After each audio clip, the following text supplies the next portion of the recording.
నా యేసయ్యా నీకు నా వందనం, ఊహించలేని మేలులతో నింపిన నా యేసయ్యా నీకు నా వందనం. వర్ణించగలనా నీ కార్యములను, వివరించగలనా నీ మేలులను, ఊహించలేని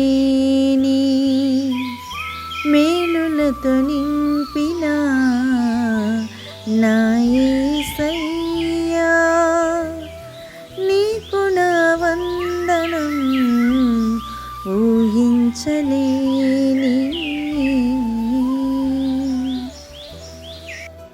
క్రీస్తునందు ప్రియులైన సహోదరి సహోదరులకు ప్రభుని యేసుక్రీస్తు వారి దివ్యనామమున శుభాలు. నూతన జీవిత అనుదిన దైవ ధ్యానము. అత్యధిక సమృద్ధిగా. ఎఫెసీయులకు రాసిన పత్రిక 3వ అధ్యాయము 20-21 వచనాలు. మనలో కార్యసాధకమైన తన శక్తి చొప్పున మనము అడుగు వాటన్నింటికంటేను ఊహించు వాటన్నింటికంటేను అత్యధికంగా శక్తి గల దేవునికి క్రీస్తు యేసు మూలముగా సంఘములో తరతరములు సదాకాలము మహిమ కలుగునుగాక. ఆమేన్. మనము ఎప్పుడైనా అడగగలిగే, ఆలోచించగల లేదా ఊహించు వాటన్నింటికంటేను దేవుడు చాలా సమృద్ధిగా చేయాలనుకుంటున్నాడు. పరిశుద్ధ గ్రంథమైన బైబిల్ చెప్తుంది, ప్రభువును ప్రేమించే వారి కోసము దేవుడు దాచిన అద్భుతమైన విషయాలను ఏ వ్యక్తి కూడా చూడలేడని, వినలేడని, ఊహించలేడని చెప్తుంది. అయితే అది మనలో పనిచేసే శక్తి ప్రకారము జరుగుతుందని గమనించాలి.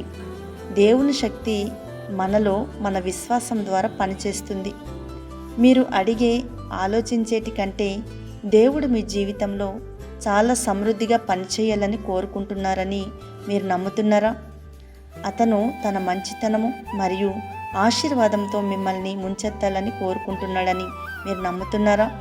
ఒక చిన్న ఆవగింజంత విశ్వాసం ఉంటే మనము పర్వతాలను కదిలించగలమని బైబిల్ చెప్తుంది. మనకి ఎంత విశ్వాసం ఉన్నా మనము దేవుని వాక్యాన్ని వినడము, అధ్యయనము చేయటము మరియు స్వీకరించటం వల్ల మనలో విశ్వాసం పెరుగుతుంది. నేడే దేవుని వాక్యానికి ప్రాధాన్యతనివ్వండి. మీరు అడిగే, ఆలోచించే వాటికంటే ఆయన చాలా సమృద్ధిగా ఇస్తాడని నమ్మండి. అతను తన వాక్యానికి నమ్మకంగా ఉన్నాడు మరియు అతను మీకు చేసిన ప్రతి వాగ్దానాన్ని నెరవేర్చడానికి అతను నమ్మకంగా ఉంటాడు. ప్రార్థన. తండ్రి, నా జీవితంలో మీ మంచితనానికి ధన్యవాదాలు. నన్ను ఆశీర్వదించినందుకు మరియు నేను అడగగలిగిన లేదా ఆలోచించగలిగే వాటికంటే చాలా సమృద్ధిగా చేసినందుకు ధన్యవాదాలు. నేను యేసు నామంలో మీ వాక్యంపై దృష్టి కేంద్రీకరించినప్పుడు నా విశ్వాసాన్ని పెంచినందుకు ధన్యవాదాలు. ఆమేన్.